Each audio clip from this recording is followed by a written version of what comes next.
te donner mon adresse comme ça.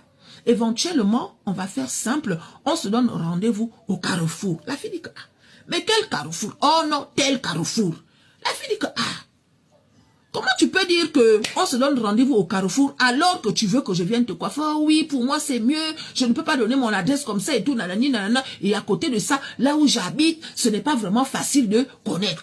La fille a dit, ok, j'ai compris. Bon, laisse-moi un instant, je vais vérifier quelque chose, d'accord? Et puis, je te rappelle. La dame a dit, ok, mais tu me rappelles aujourd'hui, hein? La fille a dit que oui, je vais te rappeler aujourd'hui. Même si que je ne t'appelle pas pour te dire que c'est bon, je vais quand même t'appeler pour te donner la suite. La dame a dit, ok. Donc, la fille, quand elle raccroche avec cette dame, il y a quelque chose qui lui dit que le coup de fil là est bizarre. Mieux tu ne pars pas. Mieux tu refuses. Donc la fille est en train d'hésiter. Mais d'un autre côté, ça fait longtemps qu'elle n'a pas pointé. Elle vit à travers la coiffure. Donc qu'est-ce qu'elle doit faire? Mais chérie, c'est comme ça qu'elle appelle maintenant son frère. Son frère aussi, c'est son meilleur ami.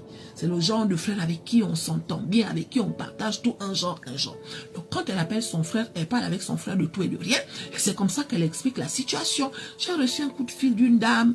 Je ne la connais pas. Elle veut que je parte la coiffer. Mais le souci, c'est qu'elle ne veut pas me donner son adresse. Le frère dit que, ah, les femmes là aussi sont bizarres, hein, mais bon, il n'y a rien de méchant. La fille dit que oui, mais bon, pourquoi elle ne veut pas me donner son adresse? Le frère dit que non, ma soeur, tu cherches l'argent. Écoute, ce qu'on va faire, c'est simple. Tu vas me donner son numéro, comme ça au moins, j'aurai son numéro. On ne sait jamais. La fille dit, ok, ça tombe bien, il n'y a pas de souci, je vais te donner son numéro. Effectivement, moi, ça me rassure un peu. Mais chérie, pendant que la fille était même en train de parler avec son grand frère, la dame là n'arrêtait pas d'appeler, comme pour dire que tu as dit que tu allais me rappeler. Donc la fille a coupé son grand frère et c'est comme ça qu'elle rappelle maintenant la dame.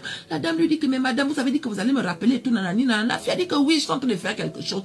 Écoute, je suis d'accord, on se donne rendez-vous à tel endroit et comme ça, vous allez venir me chercher à tel endroit. La dame dit, ok. Le jour du rendez-vous, la fille prépare toutes ses affaires et tout, nanani, nanana, peigne, miroir, tout ce qu'elle a besoin pour aller coiffer. Donc, elle appelle son taxi, le taxi l'emmène au carrefour. Dès qu'elle est au carrefour, elle appelle maintenant la dame. La dame dit, ok, j'arrive. Sauf que la dame n'est pas venue, elle a envoyé son frère. Le monsieur que vous voyez là, c'est le frère de la dame. Donc, c'est le frère qui est venu chercher la fille en disant que non, c'est ma soeur qui m'a envoyé tout, nanani, nanana. La fille a fait son signe de croix en se disant que bon, Dieu seul connaît là où je suis en train de partir. Donc le frère a emmené la fille chez la dame. Étant là-bas chez la dame, mes chéris, on ne sait pas ce qui s'est passé. On ne sait pas.